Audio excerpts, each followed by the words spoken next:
Doctor को, जिस चिकित्सक को भगवान का दर्जा दिया गया है, मरीज उसमें ईश्वर का प्रतिबिंब देखते हैं। वह चिकित्सक, वह डॉक्टर और ऐसे हॉस्पिटल नीचता की पराकाष्ठा पर पहुंच जाएंगे और मानवीय संवेदनाओं को तार तार करते हुए ऐसा प्रस्तुतिकरण करेंगे जिससे भीतर तक आदमी कांप जाएगा और उन ईश्वर के प्रतिबिंब को शैतान के रूप में देखेगा। सोचा भी नहीं जा सकता। जी हाँ, मैं बात करना चाहता हूँ। एक मामला आया था सोमवार को गाजीपुर जनपद में। गीता देवी ने एक बच्चे को जन्म दिया एक निजी हॉस्पिटल में। जन्म देने के उपरांत बच्चा कुछ सीरियस हुआ और उसे रेफर कर दिया गया वाराणसी। नंदगंज से आती हैं गीता देवी, यहाँ एम्बुलेंस वाला ले आता है और एक निजी हॉस्पिटल में, सारनाथ आशापुर जो वाराणसी में ही है, वहाँ एडमिट करा देता है। एडमिट जैसे कराएगा वैसे 11,000 रुपये जमा होते हैं। जैसा हॉस्पिटल, कहीं 11, कहीं 20, कहीं 21, कहीं 40, इस तरह से पहले जमा होगा। जमा होने के साथ ही मरीज का रजिस्ट्रेशन होगा और उसे एडमिट कर दिया जाएगा। दवा इलाज शुरू होगा। जैसे जैसे पर्ची आएगी वैसे वैसे फिर मरीज के लोग दवा ले आएंगे। ऐसे बांध करके ले आते हैं, झोले में ले आते हैं और आईसीयू में, वार्ड में, जहाँ भी जैसी स्थिति हो दवा जाएगी। और आपको नहीं पता कि आईसीयू में कौन सी दवाएं लग रही हैं, कौन सी दवाएं नहीं लग रही हैं। बहरहाल गीता देवी का बच्चा एडमिट होता है और 11,000 रुपये जमा होते हैं। फिर बाद में यद्यप कि उसकी सांस चल नहीं रही थी, तो लोगों को, परिजनों को लग गया था कि अब बच्चा नहीं है, लेकिन अब है, क्या पता, क्योंकि भगवान के दूसरे रूप हैं चिकित्सक। हो सकता है कहीं धड़कन रुक गई हो तो फिर से उसका संचलन हो जाए, संचालित हो जाए। इस अपेक्षा में वहाँ लोगों ने एडमिट कराया तो 11,000 के बाद फिर कहा गया कि इसे आईसीयू में भर्ती करना पड़ेगा और इसके लिए जीवन रक्षक प्रणाली का 10,000 रुपया आप तत्काल जमा करिए। लड़के के, बच्चे के नाना ने कहा, गीता के पिताजी ने, कि अब बच्चा नहीं है डॉक्टर साहब, अब दे दीजिए और हम लोग जाएंगे, इसका अंतिम संस्कार करेंगे। बच्चे में धड़कन वैसे भी पहले भी नहीं थी, अब भी नहीं है, रहम करिए। इसके बाद उलझ गए चिकित्सक और चिकित्साकर्मी कि आप ही जानते हो, बच्चे का जान लेना चाहते हो, अभी भी जान उसकी बच सकती है और तुम यह हुआ दुनिया भर का कहे। फिर लड़ाई होती है, धक्का मुक्की होता है, दुर्व्यवहार होता है। गीता और उसके नाना परिजनों के साथ चिकित्साकर्मी दुर्व्यवहार करते हैं। फिर 100 नंबर पर फ़ोन आता है, पुलिस आती है। किसी तरह से बच्चे को वो लोग मतलब 100 देते हैं। जो जिस बच्चे को कह रहे थे कि अभी जिंदा है, वो तो मृत हो गया था, 5-6 घंटा पहले ही मृत हो गया था। तो उसका लोग पार्थिव शरीर देते हैं, नवजात शिशु को देते हैं और दाह संस्कार होता है। अब चलिए कुछ बातें मैं आपको बताना चाहूँगा। मैं नहीं जानता कि केवल वाराणसी, गाजीपुर, आजमगढ़, इलाहाबाद, लखनऊ में ही ऐसे नर्सिंग होम हैं कि आपके यहाँ भी होंगे। कुछ अच्छे डॉक्टर होंगे, मैं नहीं कह सकता, जिनकी अच्छी गरिमा भी होगी, ख्याति भी होगी, लोग सम्मान भी करते होंगे और मरीजों के प्रति वह सचेष्ट होंगे। मरीजों को ग्राहक की दृष्टि से वो नहीं देखते होंगे, लेकिन बहुलता में तो ऐसे ही हैं जिनकी बात मैं कर रहा हूँ। बहरहाल गीता देवी के बच्चे का अंतिम संस्कार हो गया। इस घटना को समाचार पत्रों ने बचा बचा के छापा और यह मामला प्रकाश में आया। कुछ चैनलों ने भी इसको दिखाया था बचा बचा के। अब ऐसे ही नर्सिंग होम से कई बार हमारा भी पाला पड़ा। एक मरीज ऐसा जिसे स्वयं उसकी विवाहित बेटी और बच्चे को गोली लगी थी। कहा गया था कि हम 1.25 लाख में पूरा इलाज कर देंगे, तीनों का गोली निकल जाएगी और हम इलाज कर देंगे। प्राइवेट नर्सिंग होम की ही बात कर रहा हूँ, वाराणसी में ही है। तो 2.5 लाख, 2.25 लाख का एस्टीमेट बना, मतलब बिल बना। तो किसी तरह से दिए बेचारे, देकर के अब ठीक हो गए थे। तब तक 3 लाख का और भी बन गया बिल। अब ठीक हो गए तीनों, लेकिन हॉस्पिटल से नहीं छोड़ा गया। तीनों चिल्ला रहे थे, साहब हमारा तो आपने कहा था 1.25 लाख में ही हम कर देंगे, 3 लाख तो हम पहले ही दे चुके हैं, 3 लाख फिर आप मांग रहे हैं। बहरहाल मामला आया हमारे तक। मैं नर्सिंग होम पहुंचा था, 1-2 मित्रों के साथ ही पहुंचा था।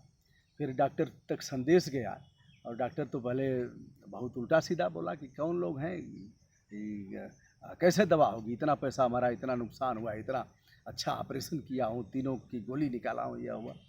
बहरहाल छोड़ा उनको। यह स्थिति। दूसरा मामला एक समझिए, एक और नर्सिंग होम की बात है।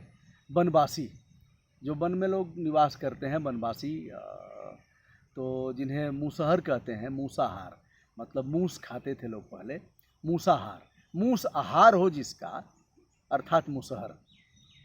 तो वह लोग थे, एक बनवासी बेचारे गाजीपुर से रेफ़र किए गए। गाजीपुर कोई डॉक्टर है नहीं तो रेफ़र होंगे ही। पहले भी हमने दिखाया है, डॉक्टर को खोजा लैंप लेकर के और सोलर लैंप लेकर के, लालटेन लेकर के, डॉक्टर मिले ही नहीं, डॉक्टरों की नियुक्ति ही नहीं है, तो डॉक्टर आएंगे कहाँ से।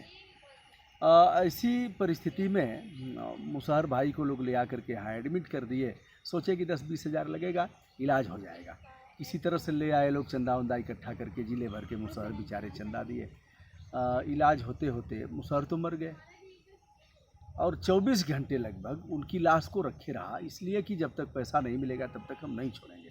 यह लोग कह रहे थे कि अब भैया मर गए हैं, दे दीजिए, हम लोग ले जा कर के दफन कफन कर दें। लेकिन दिया नहीं, कहा कि अभी सांस चल रही है, पैसा ले आओ तभी हम छोड़ेंगे मरीज को, पैसा ले आओ। तो 2.5-3 लाख का बिल उनका भी बना था। मैंने फ़ोन किया, जो हॉस्पिटल के मालिक हैं, स्वयं डॉक्टर हैं, तो कहा गया आप कौन? हमने बताया भैया एक सामान्य व्यक्ति हूँ डॉक्टर साहब, और इस तरह का एक मरीज़ था, संभवतः वह दिवंगत हो गया है। कहा आप ही जानते हैं कि दिवंगत हो गया है कि जिंदा है? आप ही डॉक्टर हैं? हमने कहा डॉक्टर तो नहीं हूँ, लेकिन वो लोग बता रहे हैं, तो आप छोड़ दीजिए उनको।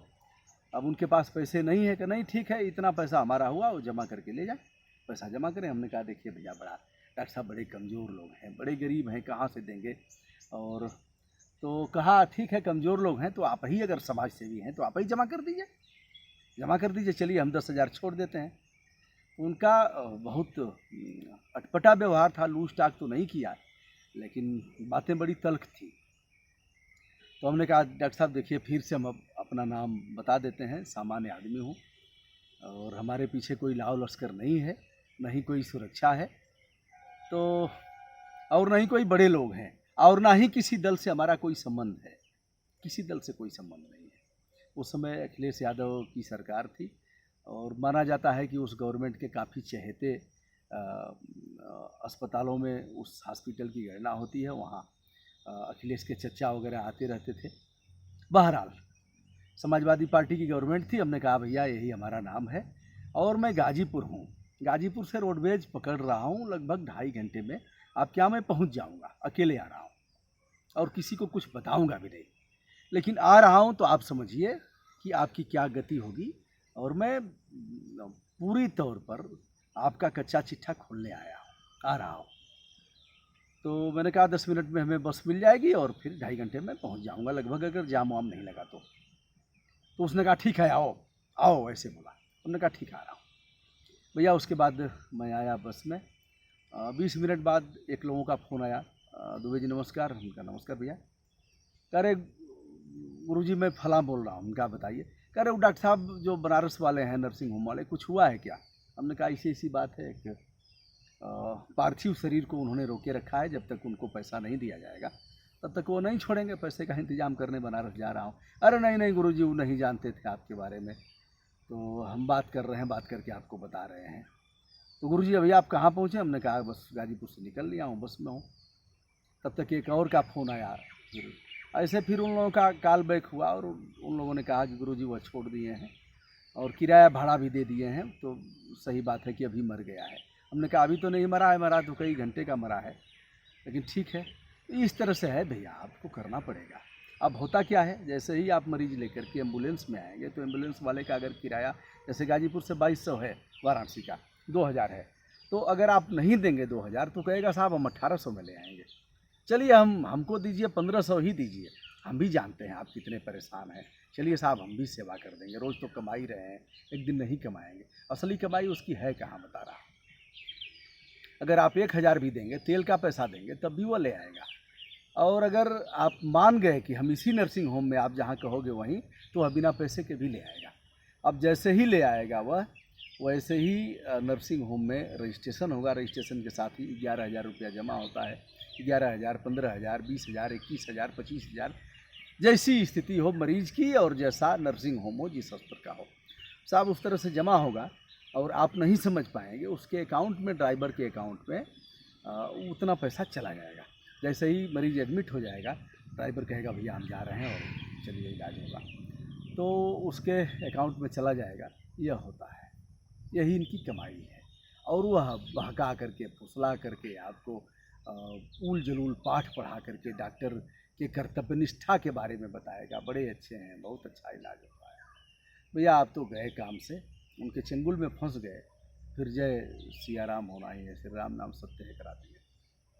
चलिए आज के दिन उस डॉक्टर के गुड सेंस की कामना क्या करूंगा। ऐसे लोगों का तो स्थान जेल में होना चाहिए, लेकिन सारी सरकारें पुष्पित और पल्लवित कर रही हैं, चाहे पूर्व की सरकार रही हो, चाहे वर्तमान की सरकार रही हो। मैं बताऊंगा वर्तमान सरकार में भी मेडिकल की तमाम कॉलेजों की मान्यता पैसे पर मिल रही है। आप पैसा दीजिए और मान्यता लेकर के आइए, और उसमें नर्स का है, पता नहीं डी फार्मा है, एकदम जितना आप लेकर के आइए, मैं इसको प्रमाण सहित बता दूंगा। उनके पास कुछ भी नहीं है, न लैब है, न भवन है। भवन विद्यालय का है, दूसरे विद्यालय का है, ले लिए D pharma, B pharma, JNM और पता नहीं क्या क्या लिए हैं, और लोग बता रहे हैं कि चले जाइए भैया। और वर्तमान सरकार में तो अब बताऊंगा, पुष्टि प्रमाण के साथ बताऊंगा। और यह लोग करेंगे क्या, चोरों के पास औकात नहीं होती। बात सही है, अगर पैसा नहीं जाता तो मान्यताएं नहीं आती। आप भी अपने जनपद में देख लीजिए, अगर उत्तर प्रदेश के निवासी होंगे तो जगह जगह फार्मेसी कॉलेज और D pharma, B pharma, JNM और पता नहीं क्या क्या मिल रहा है। यही है, तो कुछ कहना नहीं है। आप सभी समझदार हैं, पहले पत्र में लिखा जाता था थोड़ा लिखना ज़्यादा समझना, आप तो खुद ही समझदार हैं। सभी समझदार भाइयों को विनम्र भाव से ब्रजभूषण दुबे का सादर नमस्कार। आशा करता हूं कि आप हमारे YouTube चैनल को अभी तक सब्सक्राइब नहीं किए होंगे तो सब्सक्राइब, लाइक तथा शेयर करते हुए हमारा मनोबल बढ़ाएंगे, और आप हमेशा प्यार हमें देते रहेंगे। नमस्कार।